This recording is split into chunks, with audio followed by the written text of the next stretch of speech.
Bismillahirrahmanirrahim.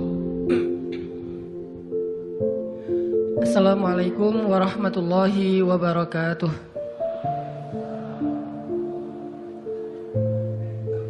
Alhamdulillahi alladzi hadana lihadza wa ma kunna linahtadiya laula an hadanallah.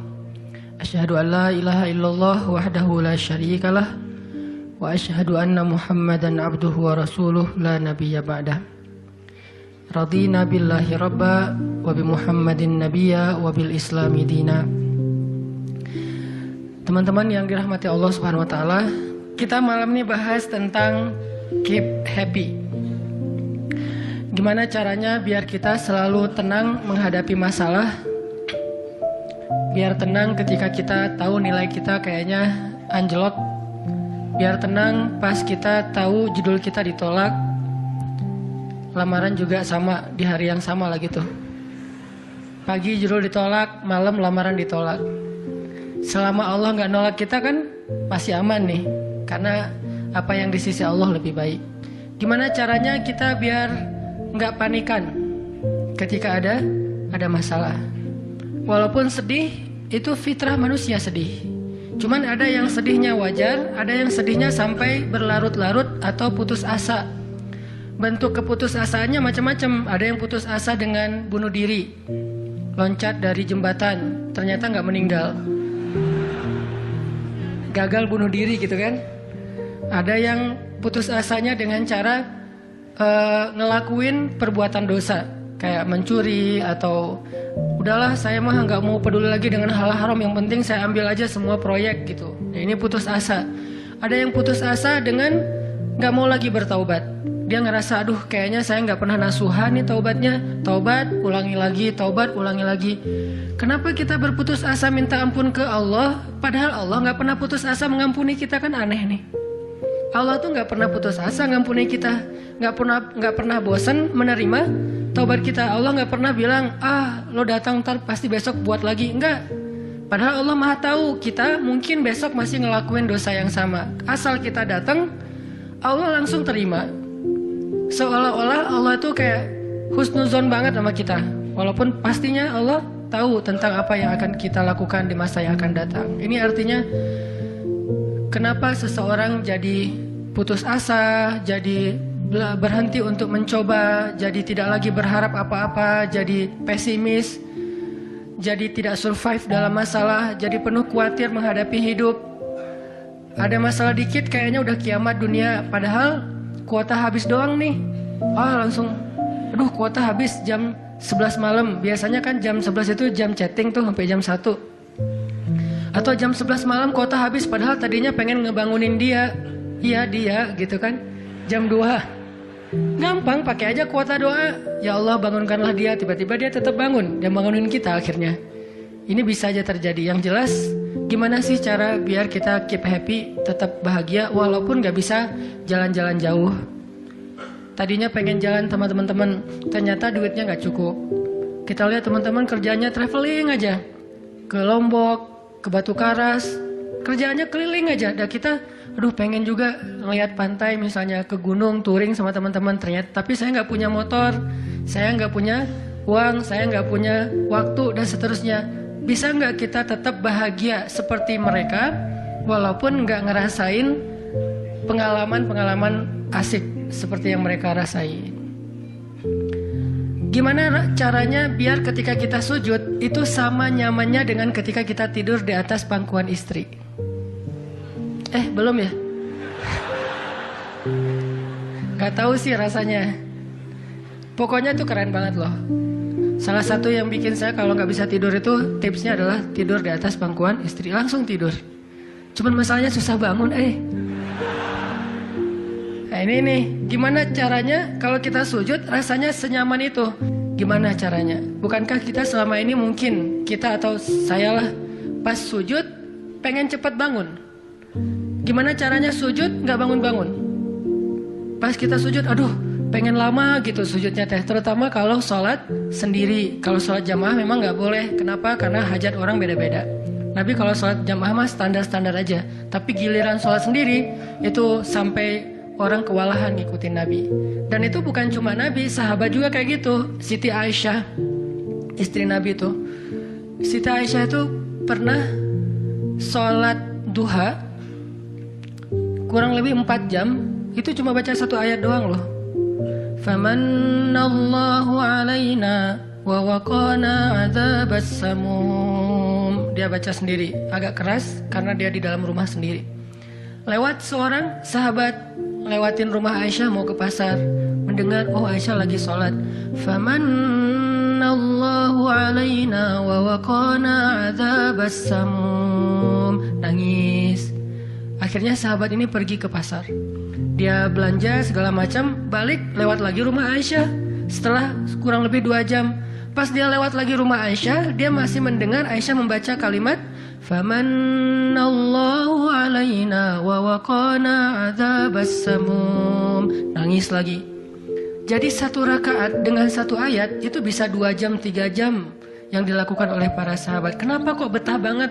Sama kayak kita betah banget nonton film, betah banget dengerin musik kesukaan kita, diulang-ulang lagu yang sama kan ya.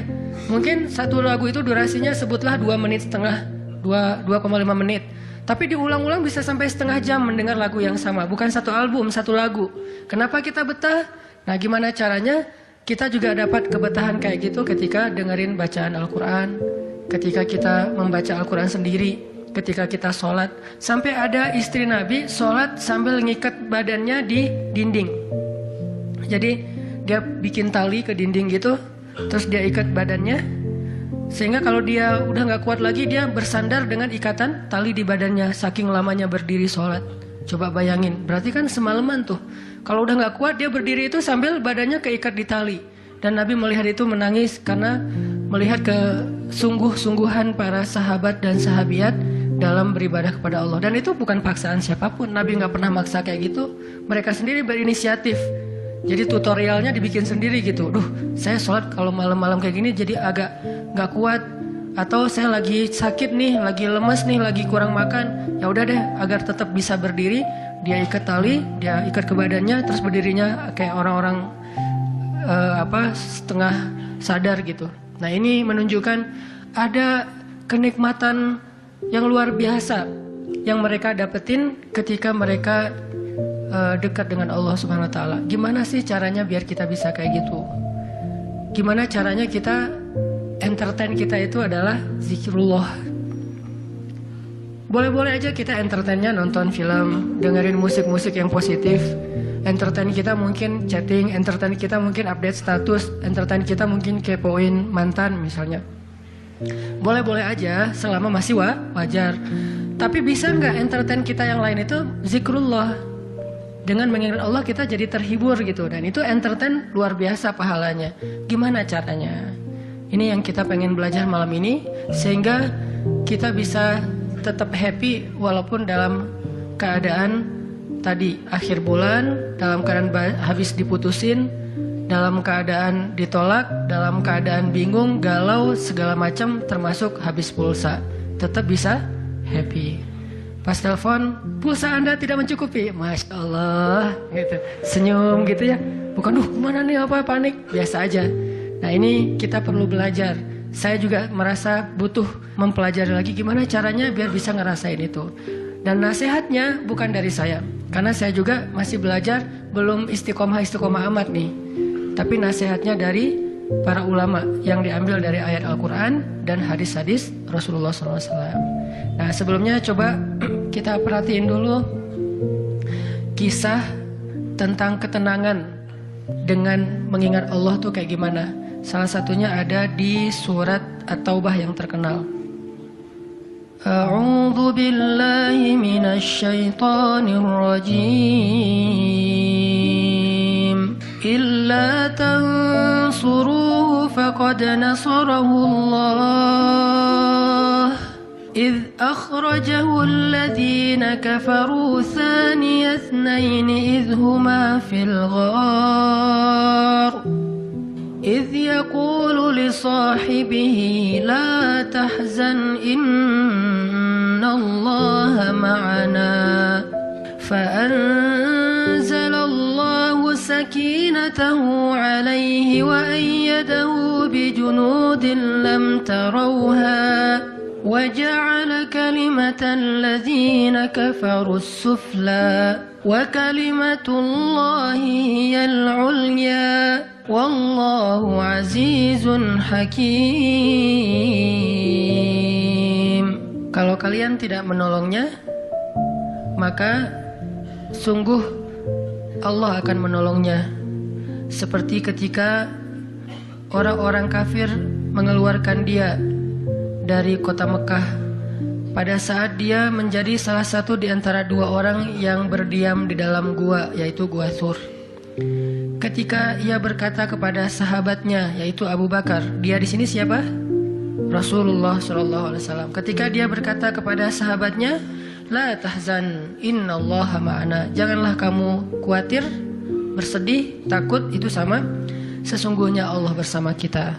Maka Allah Subhanahu wa Ta'ala menurunkan rasa ketenangan kepadanya dan menolongnya dengan tentara yang kalian tidak bisa melihat, sehingga Allah menjadikan kalimat orang-orang kafir itu menjadi dikalahkan atau rendah, dan kalimat Allah adalah kalimat yang tinggi, dan Allah Maha Perkasa lagi Maha Bijaksana.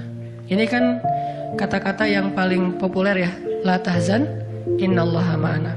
Tips pertama kalau kita pengen bisa lebih tetap tenang, happy ketika kita dalam tekanan adalah kita tuh emang harus punya sahabat yang selalu mengingatkan kita kepada Allah Subhanahu wa Ta'ala. Sahabat yang mengingatkan kita kepada Allah. Ini yang terjadi kepada Abu Bakar As-Siddiq. Sekelas Abu Bakar yang imannya sampai ke derajat Siddiq, bukan cuma mukmin loh, Siddiqun. Kan ada mukmin, ada muttaqin, ada siddiqin. Ini udah derajatnya siddiq. Arti siddiq itu udah nggak ada lagi keraguan di hatinya, udah nggak ada lagi masalah sedikit pun. Ketika orang-orang ragu, Abu Bakar tetap yakin. Salah satu kasusnya pas Nabi pulang Isra Mi'raj. Nabi bilang bahwa saya baru pulang dari Palestina dan baru naik ke langit semalam. Diberitakan ini kepada orang-orang kafir Quraisy, tapi orang-orang kafir Quraisy nggak percaya. Lalu ketika para sahabat-sahabat lain mendengar, mereka kayak ragu-ragu gitu, bener nggak ya, bener nggak ya? Lalu ketika ditanya kepada Abu Bakar, ya Abu Bakar, lihat tuh teman kamu makin gila aja. Emangnya kenapa, kata Abu Bakar? Dia ngaku-ngaku baru pulang dari dari Palestina. Dia ngaku-ngaku baru pulang dari langit, katanya Isra dan Mi'raj semalaman dalam waktu 1 malam. Lalu Abu Bakar bertanya, siapa yang bicara kayak gitu? Dia atau kalian? Kata mereka, Muhammad yang ngomong kayak gitu langsung kepada kami. Kata Abu Bakar, kalau Muhammad yang ngomong kayak gitu, maka benar. Dia nggak mau tanya gimana caranya, berapa lama waktunya, kapan, siapa yang membawa dia. Nggak nanya apapun. Kalau Muhammad yang ngomong, maka itu benar. Ini artinya siddiq, nggak banyak tanya, percaya banget. Kalau ayatnya kayak gitu, udah cukup. Kalau hadisnya kayak gitu, udah cukup. Kalau kata ulama kayak gitu, saya ikut. Nggak ada kenapa kayak gini dan seterusnya, nggak. Ini menunjukkan Abu Bakar itu orang yang sangat luar biasa imannya. Tapi dia tetap manusia. Gimana pun imannya udah kuat, mantap, siddiq, ketika ada masalah, sifat dasar manusia itu keluar lagi, yaitu khauf, rasa khawatir, takut. Dan yang luar biasa, khawatir dan takutnya Abu Bakar itu bukan untuk keselamatan diri beliau. Abu Bakar itu khawatir terhadap keselamatan Rasulullah SAW. Jadi bukan keselamatan Abu Bakar. Kalau kita mungkin khawatir terhadap keselamatan diri sendiri nih. Kalau Abu Bakar derajatnya khawatir terhadap gimana ya Rasul, kalau mereka ngelihat ke bawah, ke kakinya, pasti kita akan ketahuan. Karena mereka sembunyi di sebuah lubang, nggak gua sih, kecil, lubang di bukit Jabal Thur. Dan orang-orang kafir Quraisy sudah datang ke lubang itu, berdiri tepat di pintu gua. Kalau mereka ngelihat ke bawah, udah ketahuan tuh, kelihatan Rasulullah sama Abu Bakar. Sehingga Abu Bakar berkata, ya Rasulullah, kalau mereka ngelihat kita sedikit aja ke bawah kaki mereka, mereka akan menemukan kita. Gimana ini ya Rasul, saya khawatir terhadap keselamatanmu. Apa kata Nabi? Ya Abu Bakar, ma dhannuka bithnain, Allahu salisuhuma. Wahai Abu Bakar, kenapa kamu pikir kita cuma berdua? Allah yang ketiga di antara kita. Baru la tahzan, innallaha ma'ana. Jangan khawatir, Allah bersama kita. Kata-kata ini kalau diucapkan oleh orang solih pada waktu yang tepat ketika kita ngalamin satu masalah besar, itu akan luar biasa memberikan efek ketenangan buat kita. Tapi waktu yang tepat. Kalau normal-normal aja kayaknya agak kurang ngaruh nih. Makanya kata-kata kayak gini itu timingnya tuh harus pas. Dan yang mengatakan orang yang memang punya aura kesolehan yang luar biasa. Sekelas Rasulullah kurang apa? Itulah sebabnya kenapa kita harus punya banyak, atau setidaknya kita punya seorang sahabat, seorang teman yang solih, yang sering mengingatkan kita. Minimal istri. Kenapa? Karena kalau kita galau dalam urusan kerjaan, nanti pas kita pulang ke rumah, yang akan bilang la tahzan innallaha ma'ana adalah pasangan kita. Dengan nada yang lembut, dengan senyum yang khas, dengan dekapan yang mungkin penuh kasih sayang, itu benar-benar bisa bikin kita tenang. Gak tahu tenang karena kata-katanya atau dekapannya nih, enggak. Saya juga bingung. Dua-duanya kali ya. Dia bilang la tahzan ya azizi. Panggilan buat suami bahasa Arabnya yang lembut tuh azizi. Bukan al-aziz ya. Al-aziz mah nama orang. La tahzan ya azizi atau ya habibi atau ya albi. Albi itu artinya jantungku. Jangan dipakai deh, biar saya aja yang pakai itu. La tahzan. Jadi misalnya kayak suami galau tentang kerjaan. Mah, papa lagi galau nih. Kenapa, Pak? Di kantor itu kemarin kita ada tawaran proyek. Cuman proyeknya kayaknya cara untuk ngedapetin proyek itu cara-caranya tuh agak-agak kurang baik gitu. Ada suap segala macam. Tapi itu proyeknya untung besar loh, Mah. Nah, kalau kita nggak suap, kita nggak akan dapat proyek itu. Ini gimana nih, Mah? Diambil nggak? Kan galau nih, udah istikharah belum mantap nih hatinya. Istrinya yang bilang, Papa, Allah yang kasih kita rezeki. Kalau Papa ninggalin sesuatu karena Allah, Allah akan ganti dengan yang lebih baik. Pasti dari booster ya, Mah. Nyontek gitu ya. Kalau dia ngomong kayak gitu kan jadi mantap nih. Kayak saya juga pernah ngerasain lagi kayak sedih gitu, lagi galau karena satu urusan. Istri mengatakan, udah serahin aja sama Allah. Kan jadi mantap kan hatinya. Hal-hal yang kayak gini nih. Kalau belum punya pasangan, temen. Sehingga Nabi mengatakan, Al-mar'u ala dini khalilih. Seseorang itu bergantung loh kepada tingkat kesolehan temennya. Kalau temennya soleh, insya Allah dia akan terjaga oleh teman itu ketika dinasihati, diingatkan. Saya aja ngerasa banget yang kayak gitu. Ada masa-masa ketika saya kayak futur. Futur itu teman-teman artinya lagi lemah imannya. Mungkin banyak lalai, banyak main, sedikit manfaat. Walaupun ada juga banyak main, banyak manfaat. Itu mah tagline entah siapa akunnya gitu. Lagi futur nih ya, lagi futur. Lemah, ngerasa bangun tahajud kayak susah gitu. Ke masjid males, zikir gak khusyuk, tilawah Al-Quran gampang ngantuk. Jalan sama seorang teman saya yang dia bukan ustadz sama sekali. Bahkan dia ngakunya belajar ke saya. Gak tahu benar apa enggak. Yang sejatinya mungkin saya belajar ke dia. Lagi jalan, setelin tilawah Al-Quran. Yang baca saya lagi tuh. CD tilawah Al-Quran saya. Saya kan gak pernah mendengar CD sendiri. Pas diputarin itu siapa? Lah itu ustadz. Oh ya. Baca surat Al-Mulk. Tabarakalladzi biyadihil mulku wa huwa ala kulli syai'in qadir. Pas sampai di ayat-ayat tentang Jahannam, tentang neraka, tentang apa, walaqad zayyana as-samaa'a ad-dunya bimasabih dan seterusnya, dia nangis. Dia nyetir nih, dia nangis. Saya ketika ngelihat dia nangis, saya dapat hidayah. Jadi saya dapat hidayah bukan hanya dengan mendengar bacaan itu, tetapi karena dikondisikan oleh seorang teman, saya ngerasa, duh, Masya Allah ya, dia yang dengerin bacaan saya bisa nangis. Saya dengerin diri saya sendiri, nggak nangis. Kan ada masalah nih. Akhirnya saya jadi insaf. Insaf itu kemudian istighfar, astagfirullah, Allah saya kayak ada masalah nih. Mulai belajar dari dia, Pak, gimana sih kok bisa kayak gitu?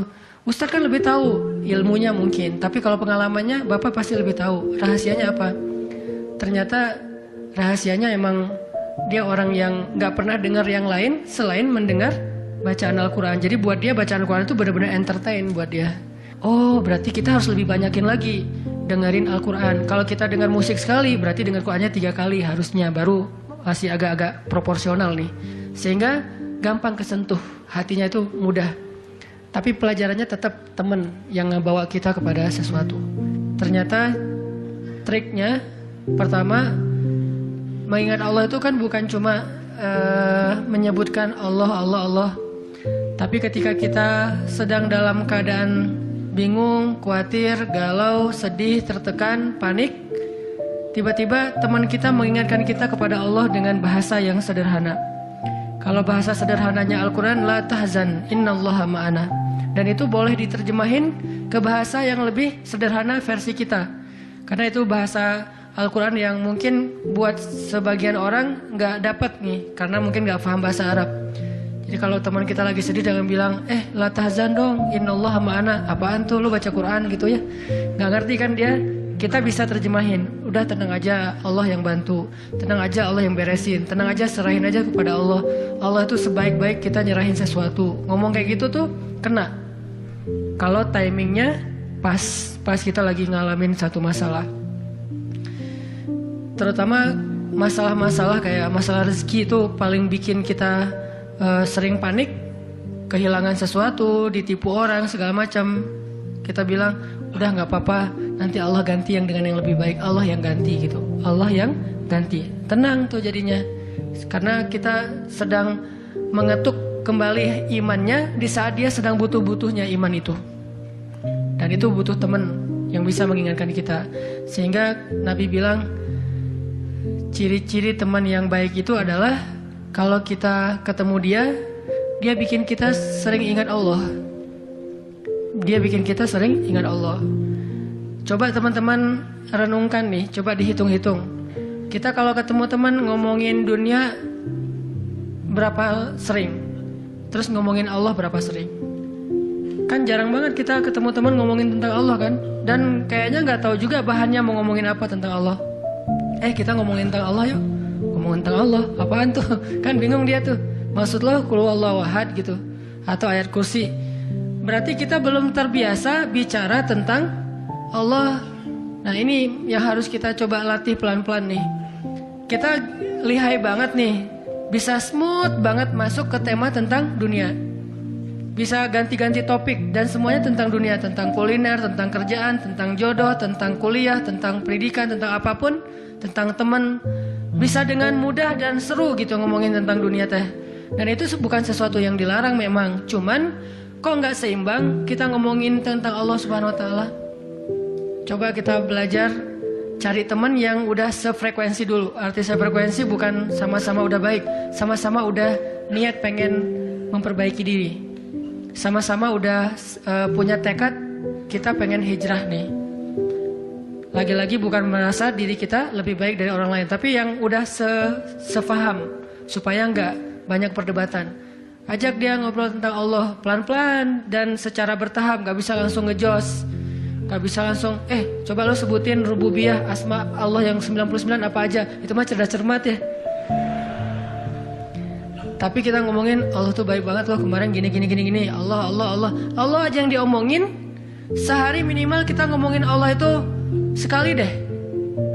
Dan sekali itu jadi obrolan, bukan cuma mention doang ya, tapi obrolan gitu. Jadi diskusi sekali aja sehari dan gak harus lama, mungkin cuma 5 menit. Kalau kita gak bisa ngelakuin itu secara spontan, gak apa-apa di setting. Kita ketemu sama teman kita bikin kayak program gitu. Kita kalau ketemu pokoknya harus sekali sehari ngomongin tentang kebesaran Allah. Coba digituin. Makin sering itu makin akan nanemin satu belief faith di dalam hati kita. Sehingga ketika nanti kita ada masalah diketuk rasa iman itu cepat baliknya. Berarti kita harus cari teman yang mau menasihati kita, bicara bareng kita tentang kebesaran Allah. Dan itu yang dilakukan Nabi Musa dengan Nabi Harun ketika berdakwah yang Allah sebutin di surat Toha. Nabi Musa mau berdakwah kepada Fir'aun, minta teman supaya bisa mengingat Allah ketika lagi dalam keadaan marah. Soalnya Musa tahu, Musa itu orangnya marah. Kalau udah marah ngeri. Harun orangnya kalem, woles. Sehingga butuh seseorang yang bisa menahan amarah dan emosinya Musa. Sehingga kata Musa, ya Allah beri saya seorang teman yang bisa mendampingi saya dalam dakwah, yaitu Harun. Kay nusabbihaka katsira wa nadhkuraka katsira, supaya kami sering bisa mengingat Engkau. Artinya kalau Musa sendiri marah, lupa sama Allah. Tapi kalau ada Harun, Musa istighfar, astagfirullahaladzim gitu. Begitu juga nabi kecil. Ada 2 orang nabi kecil sepupuan. Siapa dia? Isa dan Yahya. Nabi Isa dengan Nabi Yahya. Anak kecil 2 orang nih. Dua-duanya keren, dua-duanya soleh, dua-duanya ganteng, dua-duanya idola, selebgram lah di masanya. Pokoknya luar biasa nih 2 orang cowok. Anak usia, kalau nggak salah Yahya waktu itu umurnya udah sekitar 10 tahun. Isa baru lahir, berarti beda 10 tahun. Pas mereka ABG beda 10 tahun tapi nyambung ngobrolnya. Pas mereka jalan kemana-mana berdua tuh, yang satu orangnya gampang tersentuh, nangis, yaitu Yahya. Yang satu lagi orangnya tegas, yaitu Isa. Sehingga kalau Isa lagi marah, Yahya yang mengingatkan Isa, tenang. Akhirnya tenang. Pas Yahya terlalu kayak baper gitu, aduh kasihan. Yahya tuh kan orangnya kasihan, gampang kasihan, sehingga jadi agak-agak kurang tegas. Kata Isa, nggak bisa gitu dong. Akhirnya diingatkan. Nah ini pentingnya teman. Nabi aja butuh teman. Kalau kita mau kepo dikit nih, kenapa sih Rasulullah memilih Abu Bakar untuk nemenin hijrah? Kenapa nggak Umar gitu, supaya aman? Hijrah bareng Umar, siapa yang berani ngejar coba? Umar berdiri depan Ka'bah. Ya ayuhan nas, ya ma'syara Quraisy, wahai manusia, wahai orang Quraisy, fa'lamu anni muhajir. Ketahuilah saya pengen hijrah, kata Umar. Siapa yang pengen istrinya jadi janda, anaknya jadi yatim, tunggu saya di balik bukit itu. Ada yang berani? Diam semuanya. Coba Rasul kalau hijrah bareng Umar, enak kan?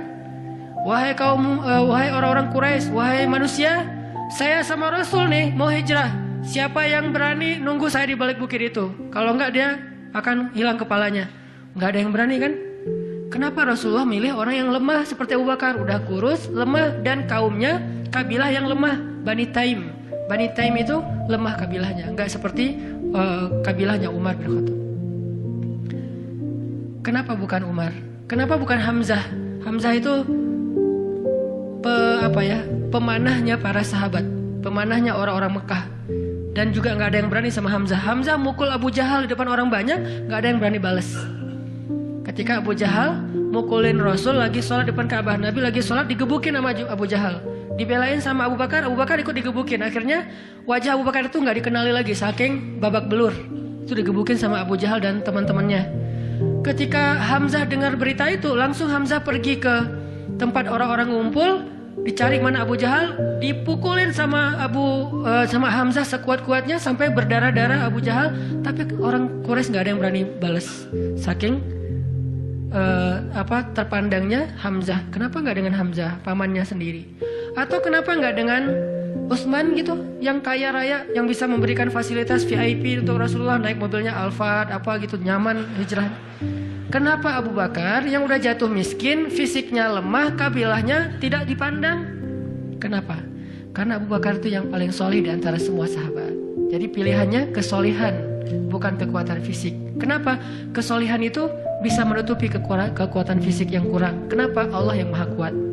Kesolihan bisa menutupi kurangnya harta, Allah yang maha kaya. Kesolihan bisa menutupi kekurangan dari dukungan kabilah, Allah lebih banyak lagi dukungan dari langit dan bumi. Yang dicari oleh Rasulullah itu adalah teman yang soleh. Ya Abu Bakar, temani saya hijrah. Siap ya Rasulullah. Hasilnya apa? Dikejar-kejar sama orang Quraisy karena mereka nggak takut dengan Abu Bakar. Tapi ketika mereka mau ketemu dengan Rasulullah dan Abu Bakar di dalam gua, Allah palingkan wajah mereka dari melihat ke bawah kaki mereka. Allah punya banyak cara. Ada ulama yang bilang bukan cuma dipalingkan, tapi tiba-tiba merpati bikin sarang di situ laba-laba. Walaupun ada perdebatan di antara ulama ini hadisnya sahih atau enggak. Yang jelas, yang pasti nih, Allah melindungi mereka dengan banyak cara sehingga nggak bisa ditangkap. Allah yang bertindak. Jadi butuh teman yang soleh. Walaupun nanti kenyataannya teman yang soleh ini malah ditenangkan oleh Rasulullah, bukan Rasulullah ditenangkan oleh dia gitu. Kan nyari teman yang soleh biar bisa menenangkan nih. Ternyata pas ada masalah, Rasul gimana? La tahzan, innallaha ma'ana, tenang, udah beres. Bisa nggak kita coba latihan ini? Kalau kita berteman dengan seseorang, niat kita pengen saling mengingatkan, wa tawasau bil haq, yaitu mengingatkan tentang Allah, wa tawasau bis shawab, Itu kayak gitu tuh ayatnya. Pertama hak dulu, kedua sabar. Kalau nasihatnya udah benar, insya Allah sabar. Jadi kalau kita pengen menasihati teman kita atau dinasihati oleh teman kita supaya lebih kuat, bisa tough, bisa survive dalam masalah, minta dia menasihati kita al-haq. Dan siapa al-haq? Allah Subhanahu wa taala.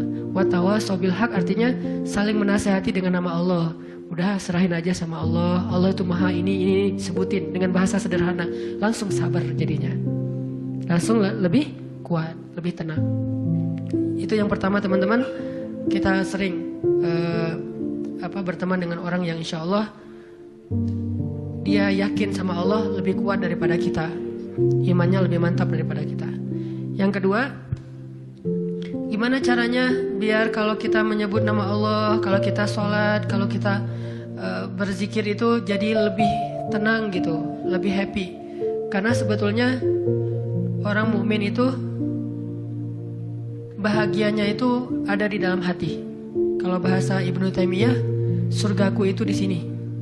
Surga orang mukmin itu di hati. Surga kita itu bukan rumah, surga kita itu bukan mobil, surga kita itu bukan pekerjaan, surga kita itu bukan tempat jalan-jalan, tapi semua itu kebaikan, kesenangan. Cuman surga kita ada di sini. Dan ini kita bawa kemana-mana. Jadi nggak susah menemukan surga teh. Aduh, bete nih kenapa nggak bisa jalan? Bete nih kenapa nggak bisa nonton? Bete nih kenapa nggak bisa nyaman di rumah? Bete nih kenapa? Gampang bete karena surga kita bertempat di sesuatu tempat yang sulit untuk kita jangkau. Harusnya itu jadi hiburan buat kita, bukan surga. Sedangkan surga memang adanya di hati. Ada masalah, Allah lebih kuasa, makhluk tidak kuasa. Ada masalah, kita bilang Allah maha besar, masalah saya kecil dibandingkan Allah. Kalau dibandingkan kita, mungkin kita lebih kecil daripada masalah. Tapi dibandingkan Allah kita, Allah lebih besar. Allahu Akbar. Kita belajar Allah yang maha memelihara. Kita kan dipelihara Allah, terus ngapain kita khawatir? Kalau gitu gak usah ikhtiar, Ustaz. Ikhtiar, tapi jangan libatkan hati. Ikhtiar itu pakai tangan, pakai kaki, pakai tenaga fisik. Hati gak perlu berikhtiar. Hati itu bertawakal. Fisik kita berikhtiar, hati kita bertawakal. Jangan sampai hati kita ikut ikhtiar, nih bahaya nih. Kalau hati kita ikut ikhtiar, berarti kita lebih percaya kepada makhluk daripada Allah. Nanti akan mentok, kalau udah mentok putus asa, itu penyebabnya. Gara-gara hatinya baper dengan ikhtiar. Ketika jalan-jalan ikhtiar itu tertutup, hati kita jadi give up. Nyerah aja deh. Sedangkan kalau hati kita nggak ikhtiar, dia cuma tawakal, jalan tertutup, dia masih bilang Allah maha kuasa. Ala kulli syai'in qadir. Segala sesuatu Allah maha bisa. Nggak mungkin nggak bisa. Tetap. Makanya jangan ikhtiar pakai hati, ikhtiar pakai tenaga. Hati tawakal babnya. Sehingga tawakal itu amal hati, ikhtiar itu amal fisik. Kan dalam Islam tuh ada amal batin, ada amal zahir ya. Amal batin hati, amal zahir fisik kita. Ikhtiar amal zahir, jangan dicampur dengan amal batin. Coba teman-teman buka deh surat Hud, surat 11. Kalau ragu tentang rezeki baca nih ayat nih. Surat 11, surat Hud ayat 6. Wa ma min dabbatin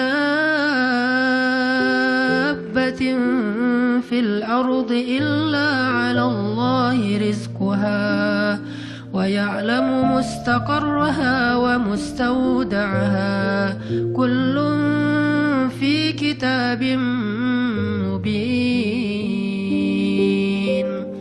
Tidak ada satu hewan melata pun di muka bumi kecuali Allah menjamin rezekinya. Ini amalan hati nih. Ini ayat untuk menguatkan hati kita, bukan menguatkan fisik. Tapi biasanya hati kalau udah kuat, fisik ke bawah. Kan kata Nabi kalau hatinya baik, yang lain ikut baik. Kalau hatinya buruk, yang lain ikut buruk. Jadi kalau hatinya udah give up, pasti fisiknya jadi lemah. Kalau hatinya tough dan masih punya belief ke Allah, masih punya harapan, maka fisiknya juga akan kuat. Wa ma min dabbatin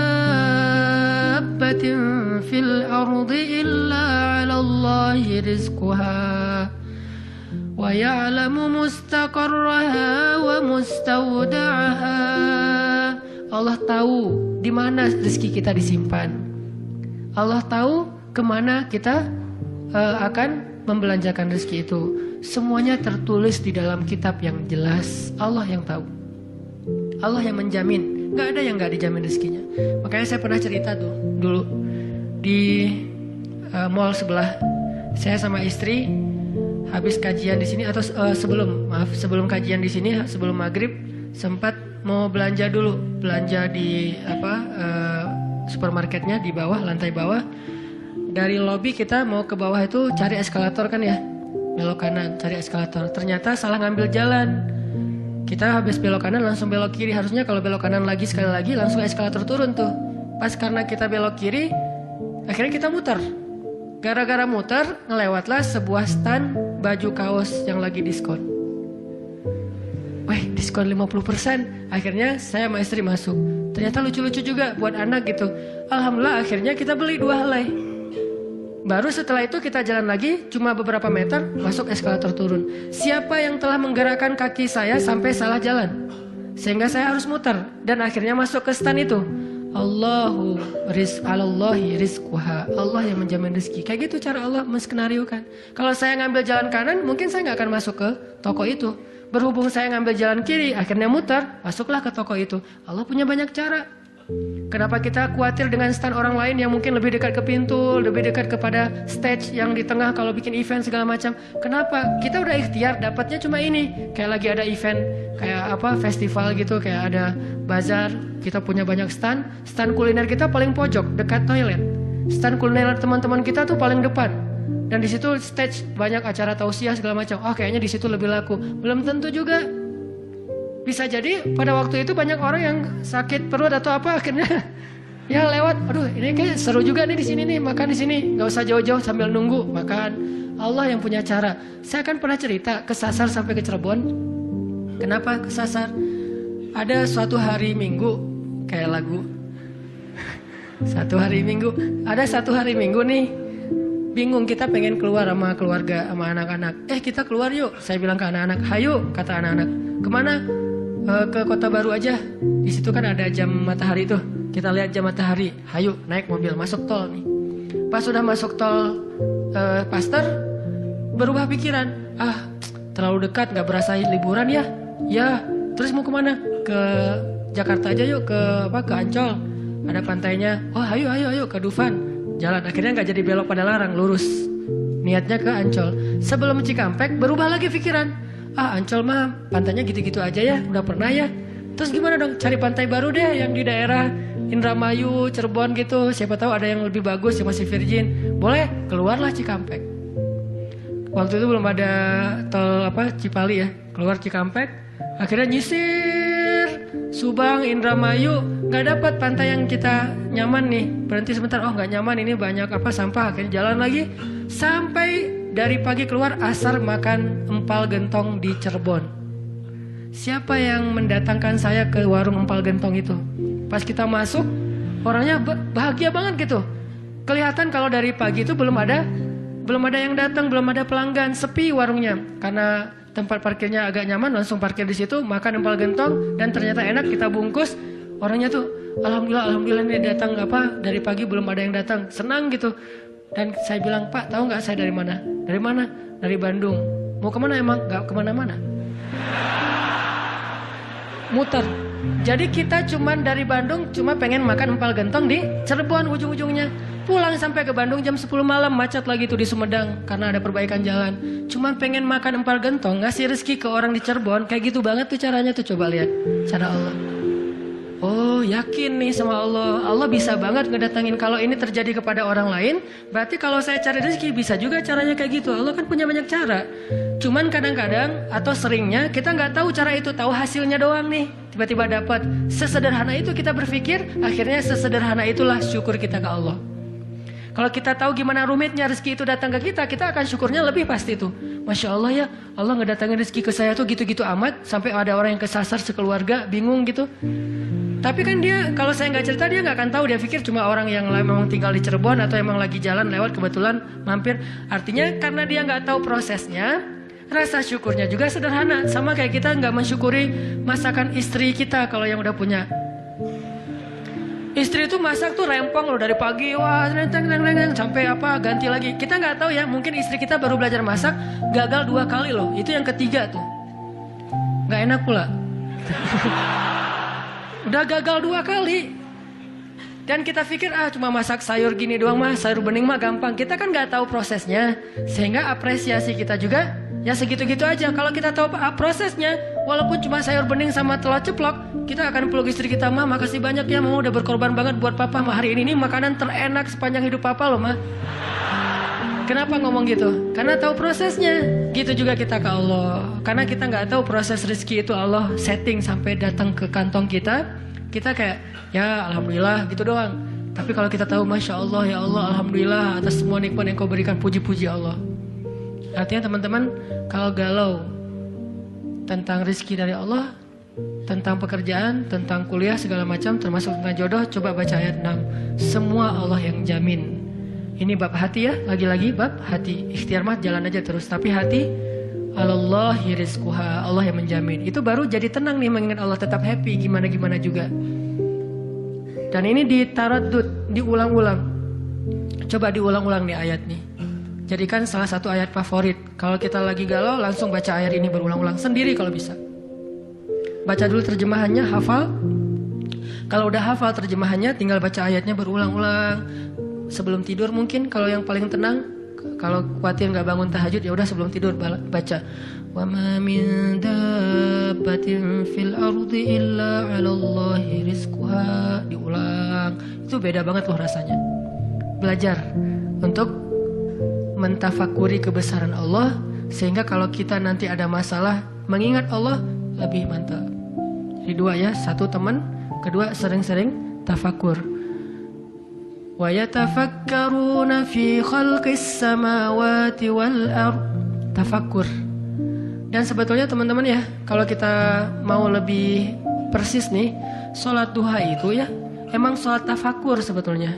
Dulu para sahabat atau para anbiya sholat duha itu di tempat terbuka, di bukit, di kebun gitu. Sholat duha itu di tempat-tempat alam terbuka. Jadi benar-benar untuk tafakur alam. Sholat duha itu fungsinya untuk itu sebetulnya. Walaupun boleh banget dilakuin di dalam ruangan, di masjid, di rumah, di kantor, boleh banget di kampus. Tapi kalau kita ada kesempatan sesekali, coba deh sengaja ngapain touring ke atas misalnya ke Lembang, pengen duha. Dan duduk sendiri, jangan berjamaah. Bukan nggak boleh, boleh aja sholat sunnah berjamaah. Cuman kali ini kita pengen menyendiri aja berdua sama Allah. Duduk, ngomong sama Allah, ya Allah, jangan biarkan saya berputus harapan kepada Engkau. Jangan biarkan saya berputus asa dari rahmat-Mu. Bimbing hati saya ya Allah, tolong saya dalam masalah ini. Engkau maha kuasa. Siapa lagi yang bisa nolong saya selain Engkau? Ngomong kayak gitu sama Allah, yang romantis, yang akrab gitu. Jangan sampai kita ngomong ke Allah tuh kayak orang gak kenal. Cuman copy paste, Rabbana atina fid dunya hasanah fil akhirati hasanah wa qina azabannar. Amin. Udah kayak gak kenal gitu. Ngomong sama Allah itu akrab, ngomong ya Allah, gimana nih? Saya ada masalah kayak gini, curhat sama Allah. Itu beda loh. Kalau itu kita coba praktekin, saya yakin asal sesuai dengan cara-cara tadi tuh, sendiri, alam terbuka, curhat sama Allah, ingat kebesaran-kebesaran Allah, insyaallah bizikrillah tatmainnul qulub, tenang banget tuh hati. Saya kadang-kadang mempraktekkan itu walaupun nggak di alam terbuka banget, tapi minimal mencoba untuk menyendiri gitu. Rasulullah kan kalau lagi ada masalah sama keluarganya menyendiri di masjid kan, duduk di mihrab berzikir pada Allah, ya Allah, ya Allah, Engkau lah yang maha penyabar, saya tidak sabar. Terus curhat sama Allah, kayak anak pulang curhat sama ibu, gimana rasanya? Kan tenang kan? Kayak kita curhat sama teman pasti beda. Cuma emang yang paling indah curhat sama ibu atau sama ibunya anak-anak.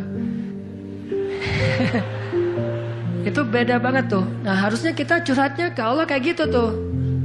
Tapi jangan bilang mah, tapi angkat tangan salah, bukan mah, ya Allah gitu. Allah dipanggil mah, jangan. Karena terlalu menjiwai pengen punya ya. Sadanan mah ngebully wae. Tapi benar loh teman-teman, saya tuh membuktikan kata Allah setengah agama itu benar. Agama itu rasanya hati kita itu kayak belum sempurna sebelum ada Dia. Jadi gimana pun solehnya tuh kayak ada yang kurang gitu. Apa ya yang kurangnya di hati saya ya? Apa ya? Ternyata namanya belum tertulis, nggak jelas juga namanya siapa gitu. Kalau udah ada itu beda banget. Curhat, ngobrol, jalan, dan kalau dia orangnya soleh, pas lagi galau dia yang langsung mengingatkan kita. Kalau perlu dia yang membangunkan kita. Tahajud berdua yuk. Hayu tahajud berdua. Jangan panjang-panjang ya baca ayatnya. Ya siaplah. Kalau dia request kan siap ya, bacanya jangan panjang-panjang. Kalau teman-teman yang request, kalian mah juga baju hijrah aja udah kayak gitu. Lihat nih gua nih salat tahajud nih 15 juz. Luar biasa ya. Kalau istri biasanya lebih kasih sayang. Kasihan nih istri saya seharian capek nungguin sambil tidur-tiduran gitu. Nonton TV gitu, capek dia, kasihan seharian nonton TV teh. Itu teman-teman, mudah-mudahan kita bisa ngambil 2 trik tadi cara biar lebih tenang, happy. Kalau mengingat Allah, satu, memang butuh teman yang mengingatkan kita, bukan kita ingat sendiri. Yang kedua, banyak-banyak membaca, mentafakuri, mikirin tentang Allah itu emang maha kuasa. Salah satu materinya surat Hud ayat 6 tadi tuh.